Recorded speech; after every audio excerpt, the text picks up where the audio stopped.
Hello and welcome to the Brutal Iron Gym podcast, where our goal is to cut through the BS and deliver the brutal truth about topics related to health and happiness. So today's topic is training, and we're going to discuss increasing volume without increasing pain. So I've had some clients and some listeners chime in with questions about, with the current situation they have going on with working at home or changes to their work, that they actually have more time now to train. And the majority of the ones kind of requesting this topic actually have home gyms where they have barbells, some plate weights. They have some ways to cause muscle damage and kind of do big compound lifts. So it's great for them that they have that availability. And even for those who just are doing like at-home workouts with like a couple like dumbbells, kettlebells, bands, free weights, stuff like that, this is still helpful. And this is actually helpful for when you get back into regular training, if you have like a surge of increasing your frequency or working out more often than you commonly did before, and or working out more frequently than you did during this break time. So, all that stuff. But the reason why I point this out is this is going to be kind of talking about how do we handle exercising more whenever we have more free time and more ability to do so. And that's going to be even related to situations beyond just the virus and people working from home temporarily. So in general, I want to cover today 3 tips for how to manage increasing your training frequency without causing an increase in joint pain or muscle pain. Now, the downside of this is you won't know that you're causing that pain until it kicks in like weeks later. So often this is something where I kind of joke with my younger crowd. So I used to teach at university, and one of the classes I taught was weight training. So the young guys would come in, young girls, but they would come into the gym. They would just like BS with friends, do no warm-up whatsoever, and jump under heavy weight right away. And I'm like, hey, eventually someday your shoulders and knees are going to hate you for this. You probably want to warm up. Here's the information on how to warm up. And of course, I was the old guy. They were the young ones. So they didn't listen to anything I told them.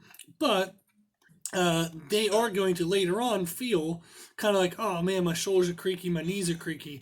It might be a weeks later, it might be 2 or 3 years later, and then they're going to realize that they should have been warming up all this time rather than wearing out their joints all this time. So unfortunately, our response to improper training frequencies and volumes is delayed. Therefore, people don't necessarily know what they did wrong, because maybe when the pain shows up isn't related, like that pain isn't related to what they're doing at that moment. It was actually related to what they were doing the weeks before. So I'll commonly see this as well, is when people start diets, they'll undereat for recovery, they'll train their butt off, and then it's only like 3 or 4 weeks later that they start feeling like crap and things are going downhill, and then they wonder what's going wrong then, and it's like, no, you've been undereating this whole time, and it's an accumulative lack of recovery that's causing the issue, not just something you're doing today. So here are 3 tips on how to manage that. The number 1 tip we have is to vary your intensities. And this doesn't mean that you have to do like really crazy, fun, hardcore workouts, but then take fluffy, lazy days. So I'm not saying you don't have to try hard. It's just change what you try hard at. So you can do big, heavy lifts like squats, deadlifts, bench presses, overhead presses, whatever the hell else people do. So you can do big, heavy lifts, but you can't do them every day. So if I were to try to squat on Monday, here's a good story. When I was younger and dumb, I did a training sequence with a training partner at a time where we did push, pull, legs. Push was bench press, pull was deadlift, legs was squat.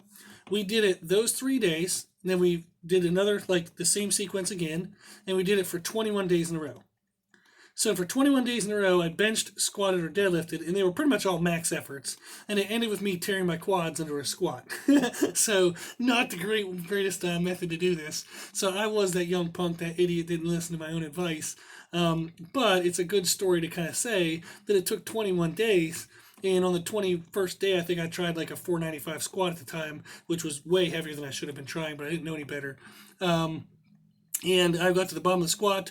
I went to kind of contract my muscles. My outer quads moved, but nothing else did. And they just tore, basically. So that sucked. I then tried to continue to train and rehab it and figured it out, but I should have done a million things differently at that time. But it wasn't that 21st day that was the problem. It was the 20 days before that where I was under recovering that led to the injury. And that's what I want to avoid, help you avoid. So, you can vary your intensities. That's our first tip. And what this is an example of a single week that you could do. And there's a million ways to do this, but this is a good example. Is maybe day one, whether that's Monday for you, let's just call it Monday. You're going to do max effort, big heavy compounds on lower body.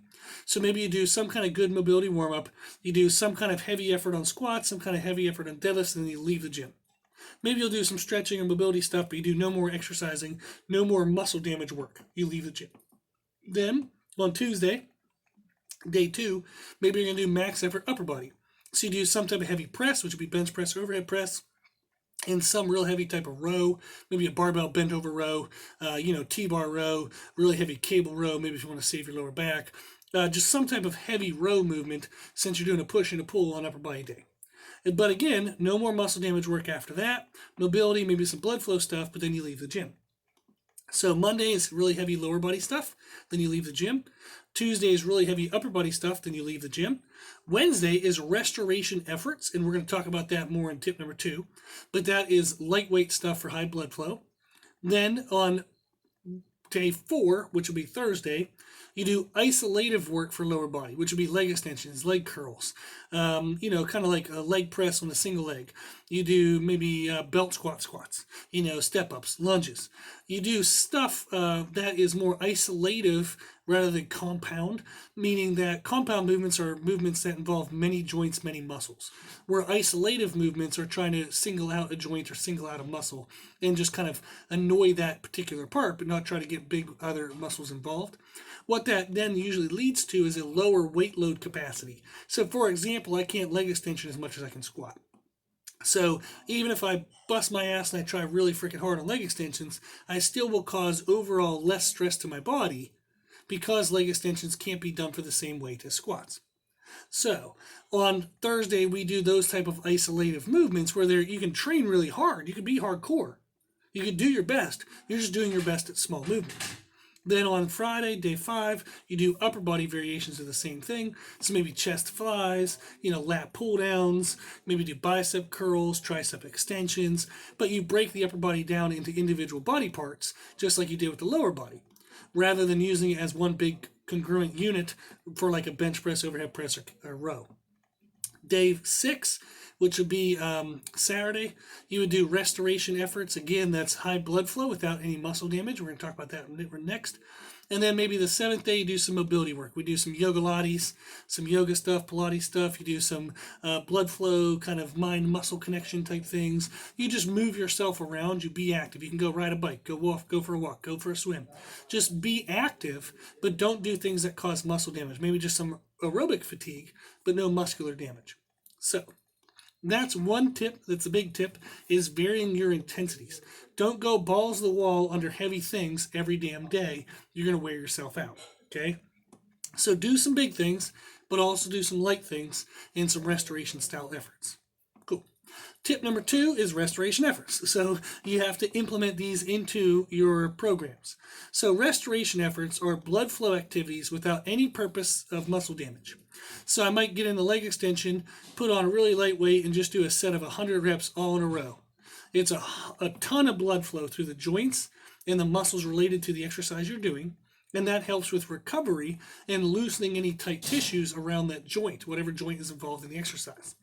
That actually helps you recover faster between your workouts, and can actually help you increase your volume of overall training, but again, it allows you to recover, so it decreases your pains. So I've used these a bajillion times for my aesthetic clients and my powerlifting clients. So people who have a high frequency of training, but we also have to be very careful to not overtrain. So we have to avoid any kind of muscular tissue or joint issues because it will lessen their performance or overall aesthetics. So we do a lot of blood flow activities, which we use as like cardio for body fat control, basically. So this again could be like leg extensions for 100 reps, leg curls for 100 reps. It could be a leg press for 100 reps. So typically we'll do sets of over 1 minute of activity. So it's going to be like a minute, 2 minutes, or 3 minutes. I've even done up to 5 minutes before, but it's just really lightweight, getting a ton of blood flow, tons of burning kind of through the joint, but you're not going to aim for muscle damage. Okay. Tip number 3 is to increase your recovery efforts. So if you're going to increase your exercising efforts, you have to increase your recovery efforts. So that way you can manage the effects of the exercise. How do we recover? It's either through food or sleep. Okay. So in podcast number 225, we actually discuss recovery processes related to food and sleep. If you have nervous system stress, which is from very heavy lifting, sleep is the best way to recover. If you have muscle damage stress from kind of medium range bodybuilding type stuff, then food is the best way to recover. So that's very important because often people who do powerlifting, which stresses your nervous system, they overeat to try to recover because they can't sleep more. They don't manage their sleep better and try to get a better quality of sleep or set aside more time to sleep. So they try to out-eat their recovery and they just get overweight. And then they think powerlifting made them fat. No, you overate based on your activity level and that made you fat. How you were supposed to recover is through sleep.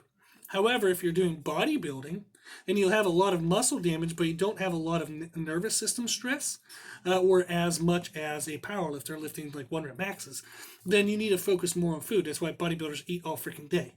So that's how they're going to repair their tissues is through food.